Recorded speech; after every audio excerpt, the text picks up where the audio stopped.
McCarthy Insurance Group, serving the community for over 70 years. For home, farm, motor, life, health and business insurance, log on to mig.ie or free phone 1800 50 11 11. Probably your best call in 2024. Charles McCarthy Insurance is trading as McCarthy Insurance Group, is regulated by the Central Bank of Ireland.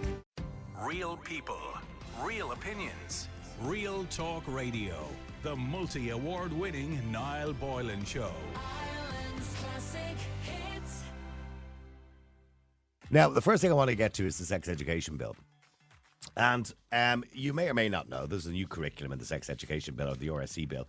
We call the Relationships and Sexual Education RSE Bill 2021, which aims to update and modernise the country's approach to sex education in schools. And the bill was introduced back in May 2021. It's just gone through the legislative process at the moment, and it should be here by the end of the summer, of course, where when children start school back again in September. The RSE bill seeks to make sex education mandatory in all primary and secondary schools in Ireland, ensuring that every student receives an age-appropriate information on relationships, sexuality and sexual health. The bill also requires the RSE to be taught in an inclusive and non-judgmental manner and gender normative, taking into account the diverse needs and experiences of all students, including those with disabilities and those of the LGBTQ plus communities. The bill outlines a comprehensive curriculum for RSE, which includes topics such as consent, contraception, STIs, gender identity, transgender and sexual orientation. There was even mention of abortion and rape as well for older students in an age-appropriate fashion. Schools will also be required to provide information on support services for students who may need them, such as counselling or medical services. Now, there has been a suggestion that there wouldn't be an opt-out, but then, of course, we were reassured by the Taoiseach at one point that there would be an opt-out for parents who don't want their children opting into these classes in primary school. But yeah, as of yet, we're not 100% sure in relation to that. Now, you may have seen some of the videos online last week or early last week of Father Sean Sheehy taking part in a protest over teaching what he says is explicit sex education in primary schools.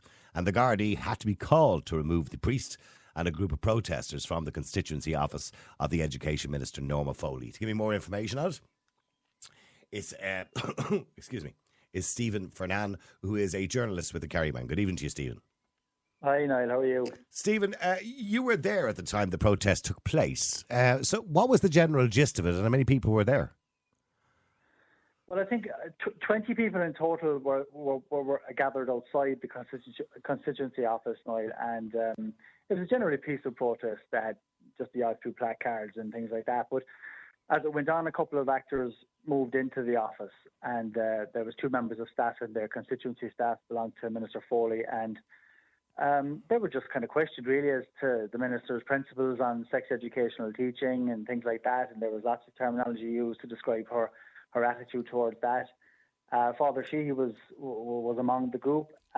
Was he kind of leading? Was he kind of leading the protest? Did you get the impression? I couldn't say for sure now that he was. That I felt he was leading it. You know, in fairness, there was other actors there as well.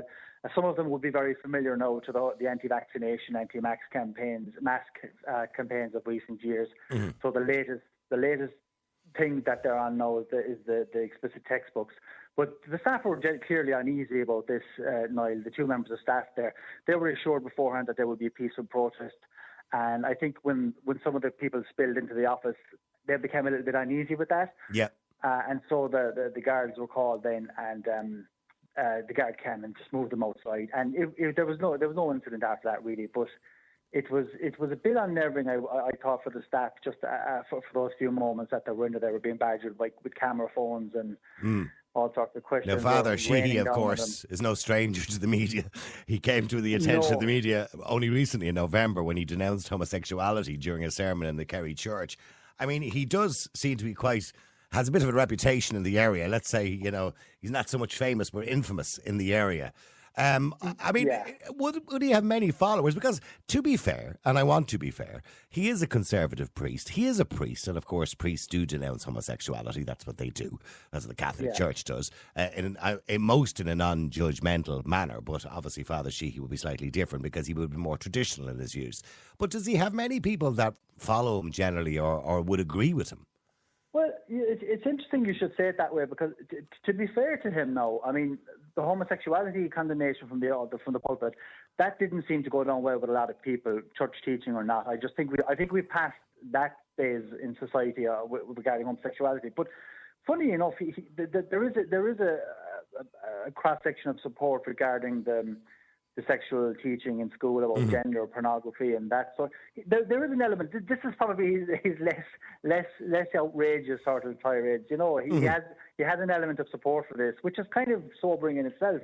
That maybe people should be looking. I think I've done a lot of stories recently, Brian, on the whole gender thing, and locally in Kerry here, kind of contentious issues, and there is gradually a swell of opinion, slowly but surely coming to the top.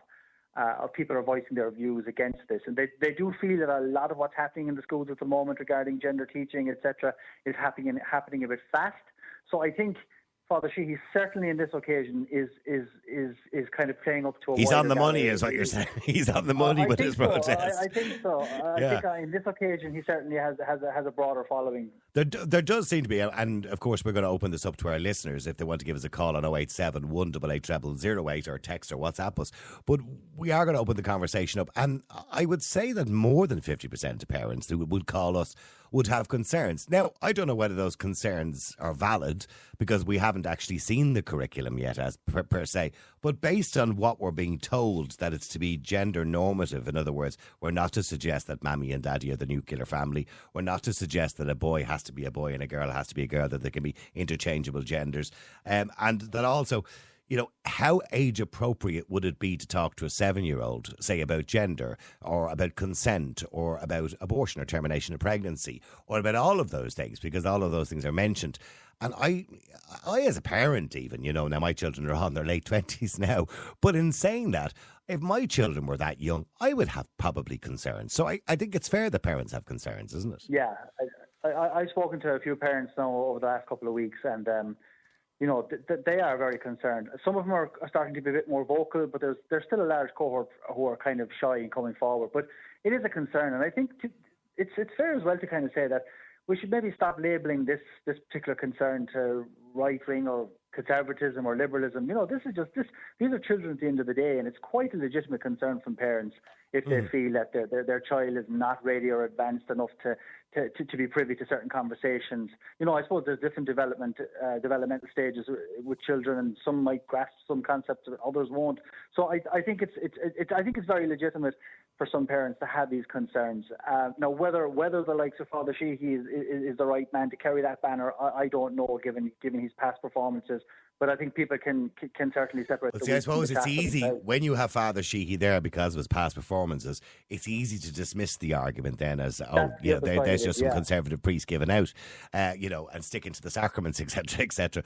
Whereas when you have lay people concerning their views or voicing their opinion, should I say, well, then we can take it a bit more seriously, I suppose, from that point of view. And I think that's the general trend as well. The people are sort of making their opinions known now, and it'll be interesting to see in the weeks and months to come, you know, how much traction it gains. But I think it's certainly legitimate, regardless of how conservative or liberal you are. I think it's just a middle ground concern now at this stage for a lot of people, you know. And what is the political consensus in the area? Now, of course, you've got the Healy Rays in the area, but what is the political consensus in the area? Have they raised the issue, or have they voiced any concerns, or have they positive or negative in relation to the sex education bill? It has come up, but I think that there's one word I think is sort of a get out of jail word for a lot of politicians, and it's the word inclusivity. And I think that when you use that, there's a perception nowadays when you use that word in particular that it kind of it's a catch-all term, and that everything that's deemed to be inclusive is good, which it is in many cases. But I think it's a way of circumnavigating the issue as well. You know, that like the Healy Rays, for example, would be I take it very conservative in their stance there. Sinn Féin, locally, would be a very kind of an outgoing party, inclusivity. Well, you kind of never know which way Sinn Féin are going to go on a day-to-day basis. Whatever way the wind blows, I think, really, isn't it? I think, judging from the national trend anyway, it's certainly that way. You know, you saw Owen O'Brien there last week when he was asked the question, what is a woman? You know? Yeah, I've never seen somebody look more confused in my life. And I actually did put up a tweet in relation to that, saying if your public representative can't answer a simple question, what chance have they got of representing women? But anyway, that's a whole other argument. Well, I think it's like all politicians, really, Niall. They'll wait for a consensus to form generally, and then they'll sort of see which side to come down on. I don't want to get into your personal view on it, Stephen, but do you think that politicians, generally speaking, when it comes to sex education bill, when it comes to this new hate speech or hate crime legislation, and we've been talking about that over the last couple of weeks quite a lot. Even Elon Musk has got involved in that debate in relation to Irish laws.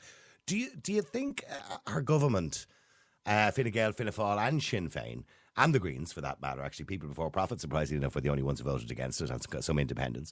Do you think they're pandering to NGOs in relation to this? I'm not just talking about LGBTQ NGOs, but immigration NGOs and other NGOs. Do you think they're pandering a little bit? Well, that is certainly a charge that's made from other media outlets that the NGOs are sort of driving this agenda. I mean, I can't say for sure, politicians will always, I suppose, put their finger to the wind and see which way it's blowing when they make these decisions. But I can't say directly if that is the case, because I think they'll always shapeshift. Are they listening to the people is the problem, Stephen? Because even during the weekly, Varadkar was asked about the over 3,000 submissions that were made by members of the public, 70% of whom objected, for example, to this new legislation in relation to speech. And I didn't want to take you too much away from the topic, but he kind of dismissed that as well. Sure, the people are always going to object. We're bringing it in anyway. And it was kind of that kind of manner, that kind of dismissive manner. Yeah. I would have always thought as well that hate speech was sort of self-evident, when you said certain things about people. And I thought it was already well established what hate speech was and the distinction there. As to how much more we can water down that or extend it, it's a tricky waters for sure. But because I that could stop these protests. That the likes of say legislation like that could stop these protests.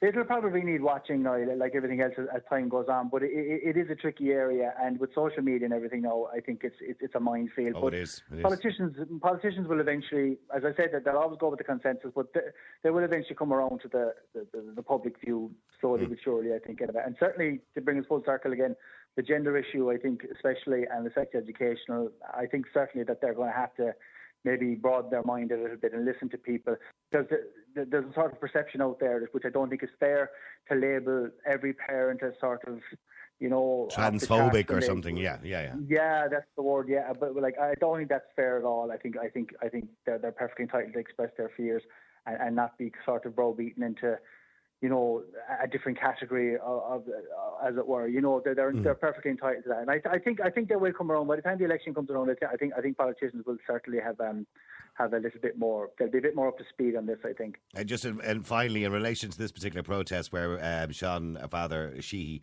referred to the minister as a total hypocrite, and you said the Gardaí were called. I'm assuming he exited the protest fairly peacefully, and there was no scene at the end of it. Oh, he did, absolutely. Yeah, he just made he made a couple of references to sort of civic opinion, and he hoped that Ireland wouldn't turn into a police state and all that. Then he left, and it was there was nothing nasty at all in that regard. But they just left and they went outside and they continued the protest for another few moments. But there's been quite a lot of them in the constituency offices in the last couple of months.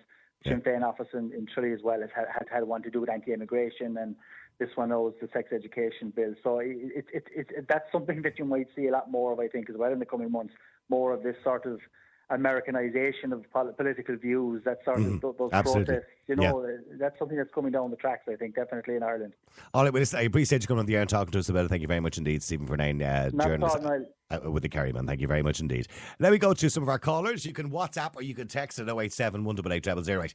I suppose the appropriate question to ask, and when you look at the Sex Education Bill or the RSE or the Relationships and Sex Education Bill 2021, now it's called 2021 even though it's 2023, it's because that's when it was obviously the bill was proposed, but it's now going through the final legislative process, and it will be in the schools according to the Minister, by the summer.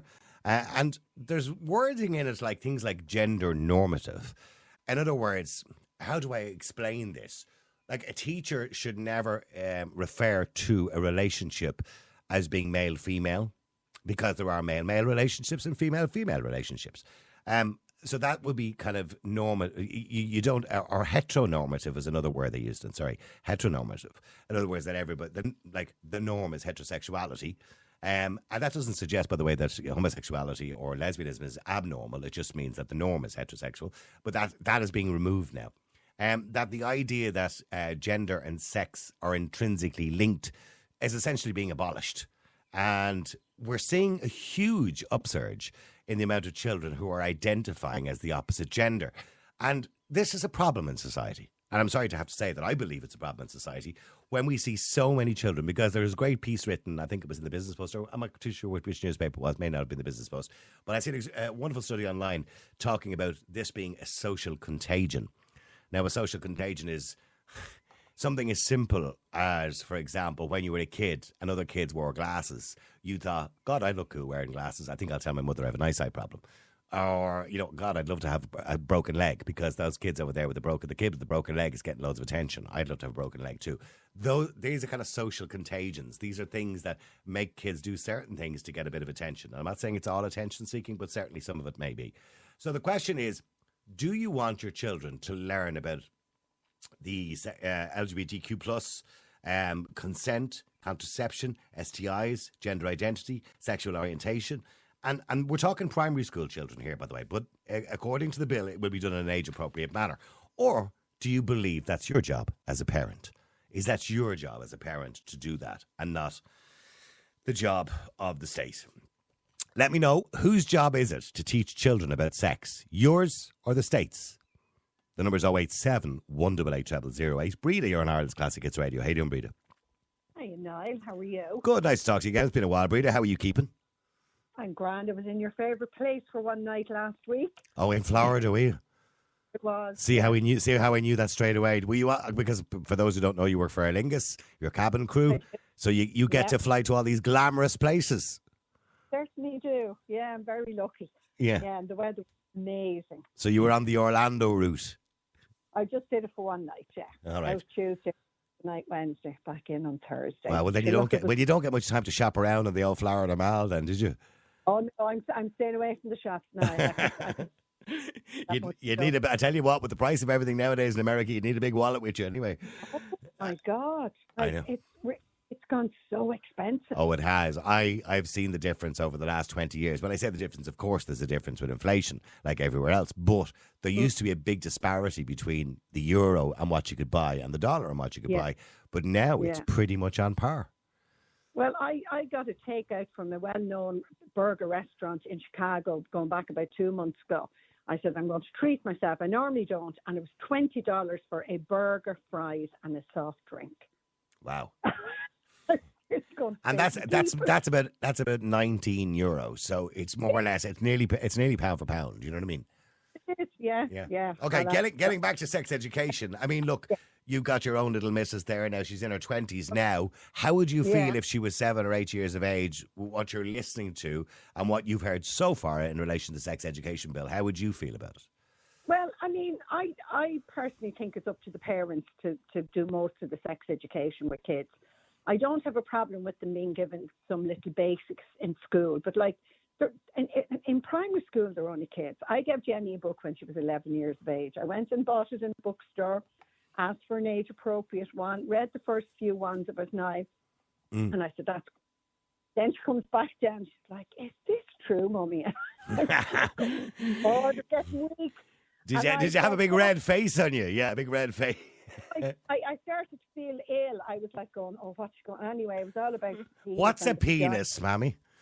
Yeah, and it goes into the wet vagina. And I'm like going, oh, Jesus, this is supposed to be, like it had princesses on the front of it. Right. So I was thinking it was going to be grand. And I went, well, yeah, that's right. I said, no point in lying to her. But the worst thing is she went and told some of her friends. And then the mothers rang me distraught that their kids knew. Oh, right. Because your little one was telling them all. She was like she was like the teacher, was she? Well, she was like, oh, you're not going to believe this, lad. You never guess what my mother showed me last night. All the neighbours probably thought you were showing her porn or something. Oh, I don't know. The teacher rang me and I was like, oh my God. But anyway, I explained the situation to them. But no, I mean, my mother told me about the facts of life. Now, my mother was very forward thinking for her time now. But she was a great believer that, you need to know the basic of whatever it is. Yeah, I think when you're going into secondary school, certainly at 12 years of age, you need to have some level of understanding. The parent needs to talk to you. But here's the thing. you know, they say to me, the experts, inverted commas, say to me, but you're Niall, you know, they're seeing porn now at 7 or 8 years of age. And I'm going, hold on for a second. Well, then they've got bad parents because they shouldn't be seeing porn at 7 or 8 years of age. Putting anything onto a phone or a computer or anything that prevents them from looking at anything you don't want them to see. And like, how could a child be looking at porn at 7 years of age? Like, that's horrific. And can you imagine the effect that's going to have on that child's It's mind traumatic. for the rest? Absolutely. Jesus, bad enough the first time I ever had sex, I was like going, I don't know what this is all about, but I'm not liking it very much. But is it okay to talk to 7-year-olds about, you know, you can change your gender if you want to. You can be, if you're a boy, you can be a girl. If you're a girl, you can be a boy. Or you can do whatever you want to do. Is it okay to talk to children about stuff like that? No, I don't think so. Not at 7 years of age. I agree with you. I think an awful lot of this is socially being dictated as, and don't everyone come and shoot me now for saying it, but like, you know, they and this and he and I and whatever. Well, I would never refer to a person as a they. No, I wouldn't either. But The word they is a plural word. It's not an. Yeah, I mean, but they're asking to be referred to as they. Like, this is where the whole problem comes from. Kids need to be just kids now. Like, they need to be. I have no problem if somebody genuinely feels, you know, that they're not in the right body. That's, you know, go for it. But I think there's far too much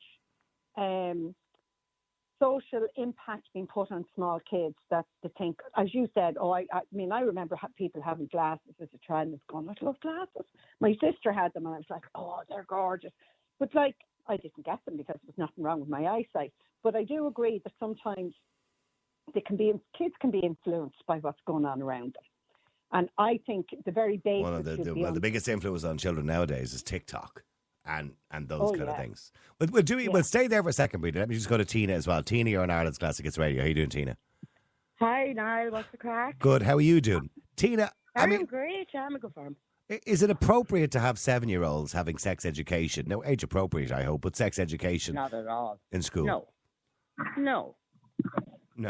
Anyone who destroys a child's innocence are actually be put around their neck and they should be fucked into the ocean. Excuse my French. Yeah, watch the language there. Yeah, I know. I'm sorry. I apologise. No, it's okay. No.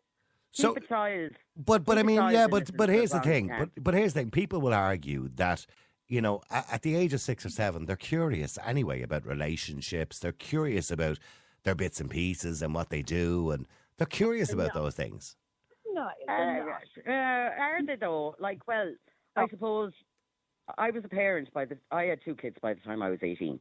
Now, I was a very liberal parent. Like, I have no inhibitions about my body. Thank God now my kids are 32, 31, 25, 18, 15 and 10. And I always walked around, like, as in, if I walked from the bathroom to the bedroom with nothing on me, I didn't go scarpering in, you know, so my kids were kind of brought up broad-minded in relation to Yeah, there was kind of no their shame. body, at Yeah, least, no from a shame. young age. Yeah, no body shame. But, yeah, exactly. So there was never any kind of, you know, embarrassment if they saw a naked body for 2 seconds on the telly. Like, I've seen 50-year-old men laugh like 12-year-old boys when they see a set of boobs on the telly. You know what I'm saying? That kind of stuff. This kind of Whereas laugh. Yeah. There isn't a man from 0 to 100 that doesn't laugh like a silly boy when he sees it, and even talking about it. You know what I mean? Like, so I think it's down to the man to kind of. Yeah, we have this weirdness about nudity, don't we? What is that about? I mean, you're 100% right.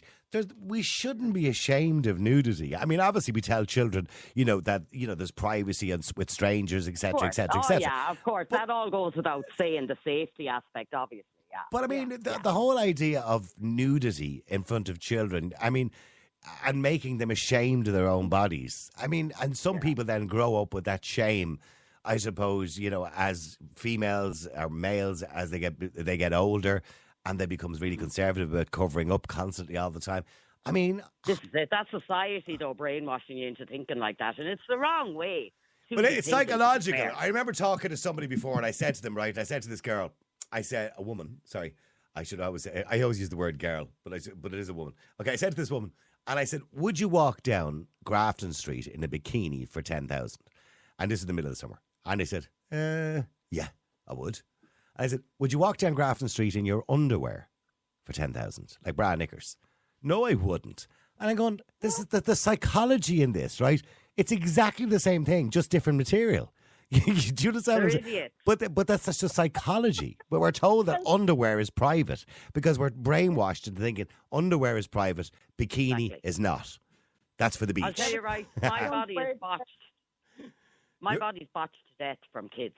Yeah. I'm the most insecure person about my body that you will ever meet in your life. And only an idiot, including me, wouldn't take 10. I'd walk down with nothing on for 10 grand, as long as it was kind of only maybe. And next thing, I'd be over in the Maldives. I wouldn't give a shit. I'd be gone, bye. Breda, would you walk down Grafton Street for 10 grand with a bra and knickers on you? Niall, I'll tell you the truth, loving. If you meet me in Grafton Street tomorrow with 10 grand, I'll meet you in a bikini, no bother. No better woman. Okay, but getting back to the sex education bill. So the bill hasn't been changed in 25 years, the sex education bill in this country. It's Ireland, are you surprised? Well, yeah. Look, it does need to be updated. There's no doubt about it. We're a bit more open now about how we talk about things. So, I mean, is it right they're saying that they want this to be, heteronormative, gender normative? They want to have inclusion for LGBTQ, to tell children that it's okay, little Johnny, if you want to be a girl, that's all right too, because gender and sex are not the same thing. I wouldn't sow the seeds of that in any of my children's minds, Niall. Yeah. I wouldn't encourage it in the slightest. The worst thing that ever came in onto this planet is the media. As the lovely lady said, it has kids confused. The parents, like the kids that are coming into the world now with all of this on their mind, and I feel sorry for the children that they are going to have. It's a boy or a girl, a vagina or a penis. End of story. Gay or straight, fair enough. But that's as far as I seen an article in the Daily Mail. Woman are given, I think it was a 2-month sentence. Now, the article was, woman given 2-month sentence for flashing her penis at other women. It's only in 2023 would you see a headline like that. When I went to school, it was a case of that dirty pervert opened his pants and flashed his penis at women. He was arrested and locked up. End of story. But would you get what I'm saying? It says woman flashed her penis. Oh, anyway. Now, can you give me 2 seconds? I'm after ordering Indian. You go and enjoy your Indian. Okay, hang on. Let me go to Jason as well. Jason, you're in Ireland's Classic Hits Radio. How you doing, Jason? Good evening, Niall. How are you? How are you keeping? All right. Jason, Breda's there still on the line. She believes, she educated her own daughter at 11 or 12 years of age. It's not appropriate for the school to be doing it at 7 or 8. Do you agree? Yes, I do. I've educated my own son. He's 10 now. I was talking only 2 weeks ago about how his body was changing, and his sister's 12. And I said, "You see her sister's body changing?" And as that woman said, he giggled because he's noticed his sister's starting to develop. She's like, "Mammy," and we talked about it. I don't agree with what they're pushing down the kids' necks now at the moment. I really don't. And at that age, not a hope. They're only babies. They are only kids. They really are.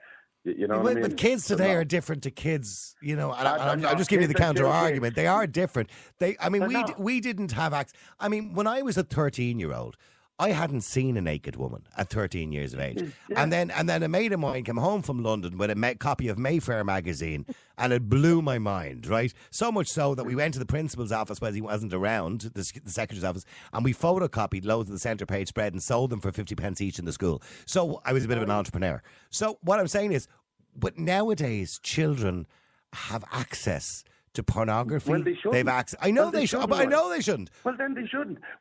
That's bad parenting. If you're 7-year-old, 8-year-old, if you're anything under 13, 14-year-old is looking at that, you've done a bad job. Yeah. You really have done a bad job, and you have no business having them children. No, I've read any of them, as you bloody know. Sorry, go ahead, Breda. I mean? Well, Breda, sorry, what are you trying to say there? Go on. I'm saying you can nanny-gate everything a child looks at. And I'm sorry, there's little ones live here now. It's at my estate. Jenny grew up with nobody. All the kids are grown up by the time I had her. But now we've lovely young families coming back in. But the innocence of them, it is there. Yeah. It's only, that innocence only goes if you let your children be influenced by social media that they shouldn't have access to be with. No, my 10-year-old son still plays with his figures up there. Okay, when he's out on the road with his mates, he's the little head, he's the man and blah, blah, blah, the same. But when he's on his own up in his room up there, he's still playing with his bloody action figures. You know what I mean? Yeah, at 10. Leave them at that. Leave them at that. They don't need to know what's going on. Life is hard enough when you get out there Yeah. and you discover that. Secondary school. That's where it goes wrong with them. Yeah, but when I was in school, like there was a kid, say for example, in our class who was a little bit camp. He did turn out to be a gay man. He's now married and everything else to another man, right? But when we were in class, we slagged him. Another kid slagged him because we'd no understanding of what it was in those days. Homosexuality was kind of hidden. But what I'm saying is, so the idea, as far as the minister's concerned, of the sex education bill is to have children to be non-judgmental and have an understanding of different people. But Niall, that's all well and good if the parents embrace that. But you'll have parents who will point out that child, oh, there's something wrong with them. Or, like, I saw it even with Jenny in primary school. Like, kids said awful things to some other kids, and it came from the home. Like, kids don't pick up and say things that were said unless they're hearing it. Well, isn't that the reason? And again, I'm not defending the bill because I don't defend it, but I'm giving you the counter argument. Is that not the reason the state are saying, well, then it's our duty and responsibility? Because sadly, there are parents out there who have biased views. So sorry, Niall. So that's what. Sorry, Bridie, I could have crossed there. So what we're saying is we give over the rearing of our kids to the government. We let them. Well, you did that. Well, by the way, hang on. With the greatest respect, y'all did that in the referendum 5 years ago when you handed over the government responsibility for your children in the children's referendum. I didn't vote. And neither did I. I voted no. I remember listening to you and I remember reading the small print. You know what I mean? Exactly what we're giving over. No, that's down to you. I mean, some people have conservative values. Some people have different values. My values wouldn't be the same as yours. I like to put my values on my kids and send them out to the world the way I was sent out to the world by my father and his values. It done me all. I'll install my values on my kids, and when they're at an age that they're old enough to make their own choices, they can move out and make their own choices. Well, hang on. Hang on, both of you. Just let me bring Steve into this as well. Steve, you're on Ireland's Classic Hits Radio. How you doing, Steve? Good evening, Niall. Long time. Good evening. It's been a while. Steve, I mean, your argument is that sometimes, as Jason mentioned earlier on about parents, you know, that's they learned it from their parents, that sometimes there's bad parents and that's why it's the state's responsibility. Okay, well, look, that guy who was just on there said we're handing over the rearing of our kids to the government. No, we're handing over the education of our kids to the government, because there are plenty of parents out there who are just twits, as you know, and couldn't educate their kids on these things and think it's best that if little Tommy learns behind the bike sheds in the school what's going on. I mean, when has But you learned behind the bike. You learned behind the bike sheds in the school, didn't you? Yes, I absolutely did. Did it do you any harm? Did it do you any harm? Yes, it did. Yes, it did, Niall. Yes, absolutely it did. My life sexually turned out in many weird ways, and I wish to God I had a lot of knowledge before I had dove into any of that type of stuff. I mean, when has education ever been a bad thing? I mean, I just don't get why people are so annoyed at educating. People like you, Niall, people like the callers on air tonight, people like even me, who are confused by, you know, all this gender stuff. I'm not confused by it. I'm not confused by it. You clearly are. I'm not. I just don't agree with it. I just don't agree with a lot of it. Niall, I've heard you many times going, "Oh, I can't keep her. It's confusing." I've heard you say that. No, there's nothing. There's nothing confusing as far as I'm concerned. There's two genders, but some people believe there's more. So, but I'm not confused about it. But no. Okay, but okay. Sorry. Go ahead. Let me finish. So hold on 2 seconds. So, Niall, my point is, people like yourself and older generations who look at this and think it's nonsense and we don't want to learn this stuff and whatever. Our kids are the ones going to grow up with this. So they're going to be the victim of not being taught about this stuff. But so why not teach them? Okay. Well, let Breeder just respond to you. Sorry, Breeder, respond to him there. I'm just at 7 years of age. They don't need to know any of this. I'm sorry. I don't care. I'm all for education. I'm all for improving stuff. I've done many jobs in my lifetime. I still have to study every year for where I work. That's fine. I've no problem with any of that and people bettering themselves in life. But a 7-year-old doesn't need to know anything different than there's a boy and a girl, and that's it. And they can discover whatever they want when they get older. Right? Why do they have to be told Why do they have to be told that there's different genders or different sex? It's not for us to try and understand here. This is my point. For you, an older person, don't try and understand it. You're not going to be the one. You'll be dead and buried when your kids and their kids are growing up with this stuff. It's you people who are getting annoyed. Thank you. she's not that old. At the next generation. Jay's writing you off very quickly there, Breeder. Yeah, sorry, go on. No, you're missing my my point. They're too young at 7 and 8. At 12, it's plenty of time for them to start in bringing this into their education. Before that, so let me ask you a question. So the difference between 7 and 12, why? Tell me why 7 and 12. Why is it appropriate at 12 and not 7? It's a big age difference, Dave. Okay, well, hang on. Sorry, go ahead. Go ahead. No, hang on, Jason. Go ahead, Jason. Sorry, it's a big age difference, Dave, between a 7 and a 12-year-old. Their mind, trust me, from someone that has a busload of kids, their minds think and act totally different. You can nearly tell when your child... You can nearly tell when your child leaves childhood and goes into that adolescence. Or you can nearly see it happening over the weekend, because your daughter comes on 1 minute and she's giving you a big hug and a kiss. And when does that happen? She's going out there. That normally happens around the 11, Absolutely. 12, 14. Girls are earlier. Boys mature a hell of a lot later. And I mean a hell of a lot later. Jason, why would you, for God's sake, why would you teach them about this stuff just as they're going through it? It's a bit late. The horse is bolted. No, it's not. Let me just clarify something for you as well. Up to that, they're still kids. Jason, let me clarify something for you. A 7-year-old isn't going to run out the door and have sex. A 12-year-old is not going to run out the door and have sex. So it doesn't really matter the age once we get them young and educated before they venture off into sexuality. It does. 7 and 12 are totally different. You're going to ruin their innocence. You now. No, Steve, with the greatest respect, I understand exactly what Jason, as the father of 3 children, I understand exactly what Jason is saying, the difference between a 7 and 12-year-old. There's a huge innocence in a 7-year-old. A 12-year-old is now talking to other 12-year-olds, usually in their first year in secondary school, and they're talking to other 12-year-olds. And yes, they're going to get misinformation about where babies come from, how people have sex, and they might get a glimpse at a little bit of soft porn or hard porn, if the case may be. So that's important that we start talking to them then. But at 7 years of age, unless you're a bad parent, they're not looking at porn. This generation of children have been subjected to more pornography than any other generation before them. Absolutely. So when you say hold on, Niall. When Niall says something along the lines of, they may see some soft porn, my arse, they're seeing horrible, hardcore shit. But that's bad parenting, Dave. I'm sorry. So, yes, it is. So if the parents are bad parents, let the schools teach them so they're not misguided in any way. Okay, sorry, Breda, go ahead. Have you children, Stephen? I do, yes. Yeah, can I ask you what ages they are? Not old enough. He's only 1.5, so not old enough, no. Well, you're a long round ahead of you, Mason. You're happy enough in 5 years' time for your child to learn all about the things that destroy their innocence. I'd be like, Oh, Jesus. Who said it destroys their innocence? You? Of course it's going to destroy their innocence. Are you the arbiter on what destroys innocence? So sex destroys innocence, does it? So where none of us are innocent anymore? At 7, Stop. Just because they learn the boards and the B's doesn't mean they're not kids anymore. It just means when they get to an age where it's appropriate for them to do it, that they understand it.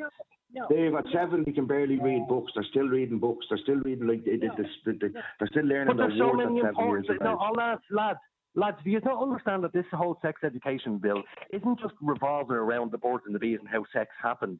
It's also about other stuff as well. It's about how to treat other people. The kids are being taught, you don't treat this person bad just because they're being this way. You teach them that at home. That's a bad thing? You teach them that at home. You teach them that from the time they can talk and walk. We all agree there's idiot parents out there who don't. That's not my problem. I'm not an idiot parent. I've done well now. So these kids, what do we do with the kids with the idiot parents? Would we just ignore them? There's always been idiot parents. Do we just ignore them? Will be. Unfortunately, you don't have to do a test to be a idiot parent. Will you please answer the question? Do you just ignore the kids who don't have the education or don't have the parents? But you don't ignore any kids. You try and help all kids. But you don't force we don't do that. Okay, but hang on both of you for a second. I have loads of comments coming in here on Twitter. Stay there, Steve and Jason. Sorry, 2 is free for you there if you want, Jane, and I'll come to John in a second. But Chris sent in a tweet here, and according to Chris, who is a school teacher, because he calls himself a muntor, He said, that's the extent of it. Any more than that is almost certainly inappropriate. That's 5th and 6th class section of the curriculum. So he sent me a copy of the 5th and 6th section of the curriculum. Now, I can only go by what he's telling me here, okay, but it's different to what I've been told, certainly. The child should be enabled to understand sexual intercourse, conception and birth within the context of committed loving relationships, discuss and explore the responsibilities involved in being a parent and emotionally, physically maturity required to be a parent, preparing for the birth of the baby, taking care of offspring from birth onwards, emotional psychology. By the way, if this is for 5th and 6th class, this is bonkers, to be honest with you, personally speaking. I don't think children should be learning about intercourse at all at 5th and 6th class. Acquire the ability and confidence to identify, discuss and explore a range of feelings, especially those that are difficult to express: joy, anger, grief, exhilaration, frustration, highs and lows. Discuss the practice of how to express and cope with the various feelings. Understand how feelings help in understanding himself. Understand the moods and emotions, blah, blah, blah, blah, blah. Differentiate between needs and wants and recognise and explore the concept of delayed gratification. I'm not too sure what that's about. Anyway, discuss the different types of love that exist and explore how love is portrayed and defined in music, films, books and magazines. Identify and learn about healthy ways to help him or her feel positive about him or herself. It goes on. There's a few other little bits and pieces anyway. But anyway, according to evil. Sorry? Evil. Oh, yeah, that's all evil. No, I never said it was evil. I never said it was evil.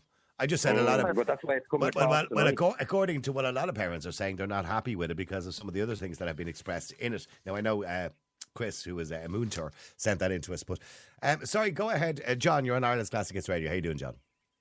Howdy on, everybody. Listen, I'll tell you, Stephen, mate, first of all, he came in saying that they need to learn about everything, that they need to, like, all sorts of different, I'm this and I'm that, and they don't need to. And Noel, I fully agree with you. I think even 6th class is just a touch even too early. This man's saying 7 years of age. It's absolutely, I can't believe he's saying that's appropriate. Well, it wouldn't bother me. I have a 13-year-old son. And it was awkward enough talking to him about, but my God, if I knew that he knew, I'd be worried sick thinking I'm going to have him telling me he had the girl pregnant when he's 13, 14 years of age. Not too much. But I feel like he's just looking for an argument, and you can't push. This is the kind of thing that people are dealing with lately. People pushing this stuff onto other people. And the other guy, he said it should be at home. Yeah, it should be at home. It's basic standard stuff. Like Breeda said as well, you're either a man or a woman. You don't need to start teach the kids the basics going into fourth grade. Can I ask John a question there? Yeah, go ahead. So, John, do me a favour, man. Right? You said you agreed that with the other guy that it should be taught at home. Okay. Now I'll ask you the question that none of them bothered to answer, which was, if you teach your kids at home, and there's plenty of bad parents out there, who's going to teach their kids? Do we just ignore them? Do we say they're not our problem and let them grow up with a screwed up life because nobody bothered with them? So, ask that question again. So if I teach my son at home, yes, with you're a responsible parent, it sounds like you're a good dude, you're a responsible parent, and you're going to teach your child. So you're teaching them. You're saying the schools. You're saying the school shouldn't teach.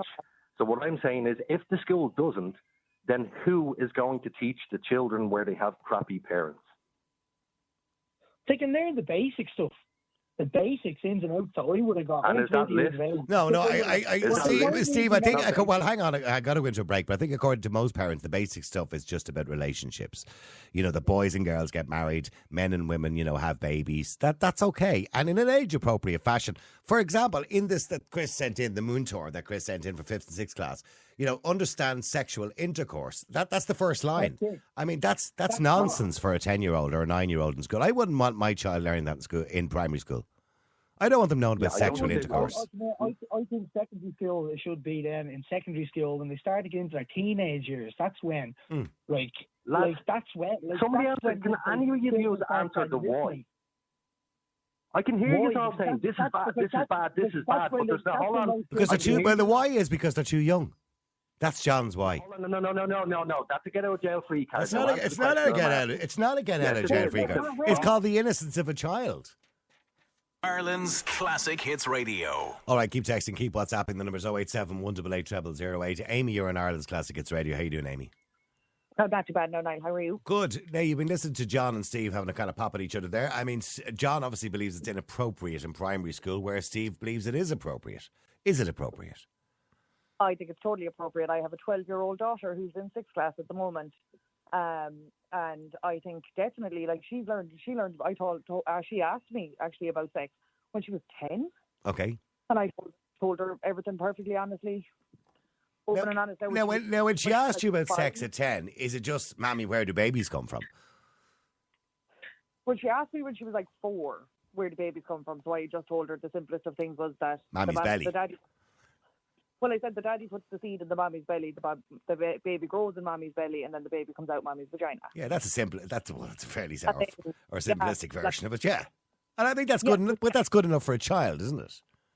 Yeah, so like she asked then, she was like, how does the daddy put the seed in mommy's belly? And I told her that that's a secret for when she's older, and only grown-ups can know that secret. And she accepted that, where she was like, I got the majority of the information, there's only one little detail I can't know just yet. And then when she was older, she asked me then how it happened. And I told her exactly, and she asked me different things. Because like that, they're friends. You know, they're saying like you learned it at home, but like a lot of them in 6th class have phones. And then there's the parents that monitor it, and there's the parents that don't. So they're either going to learn it from you or from their teacher. If they're not going to learn it, they're going to learn it from the internet, which God knows what they'll find on the internet. And what about the other stuff? Leaving aside sexual intercourse and conception and childbirth, what about the other stuff? LGBTQ plus, the big issue, the hot button topic at the moment is transgenderism, or gender normative, as they call it. In other words, you know, telling them that you don't have to be a girl all the time if you don't want to. You can be a boy if you want to, and all that other kind of stuff. And normalising all that other stuff. Is that okay in primary school? Yeah, I think definitely. Absolutely, because we know. Like, sorry, well, hang on. Sorry, John. Why not, John? Because that's too much, Niall. And sorry, I don't disagree with the basics of the intercourse and stuff in primary school. I mean 6th class, like, because I think you're just leaving, you're going into the secondary year. It's a big change for kids transitioning through around that age from 6th class is all right, I'd say, for the sex education, for the intercourse, conception, all that stuff. But, like, I just don't think it's right to start shoving everything like that LGBTQ stuff, non-gender, gender fluid, all this mad stuff on the kids at that age. Really, like, it's so hard to even understand at the moment. I'm 43, right? Millions of people can't understand because it's a new thing every day. And to me, I'm sorry, I'm going to sound terrible, but I feel like a lot of people, not everybody, a lot of people use this as an excuse for, oh, look at me. And I just don't think that kids are old enough.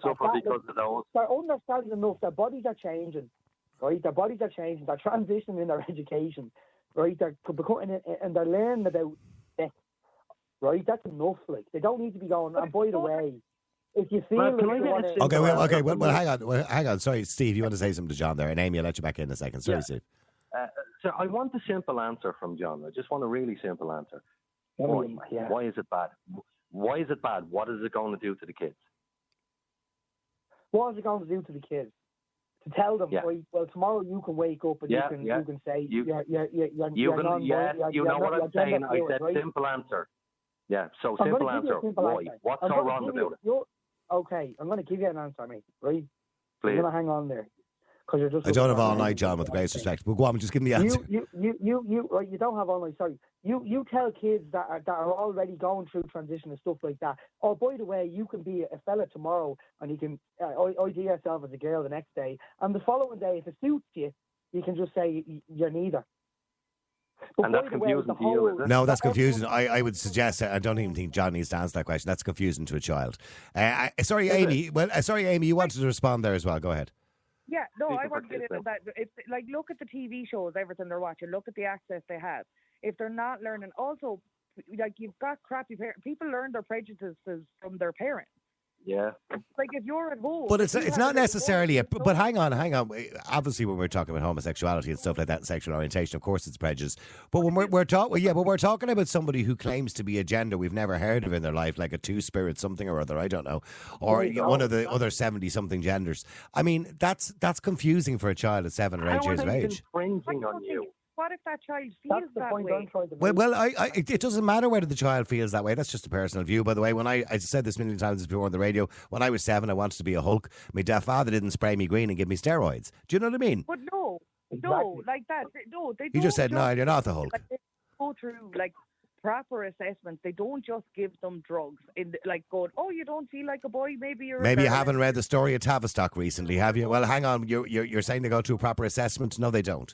There's been a lot of regression, and if you've read the story of Tavistock, you would find out that that's not the case. But go on anyway. Sorry. But they should be allowed to learn about it. What if that child does actually feel that way? Like that, you're going back to the ages like there are people where they didn't want boys playing with play kitchen. I don't. No, but hang on. I'm not getting into the stereotypes. If a boy wants to play with dolls and a girl wants to play with army trucks, go ahead, far away. Because that's great. That's wonderful that they express their femininity or their masculinity in either way.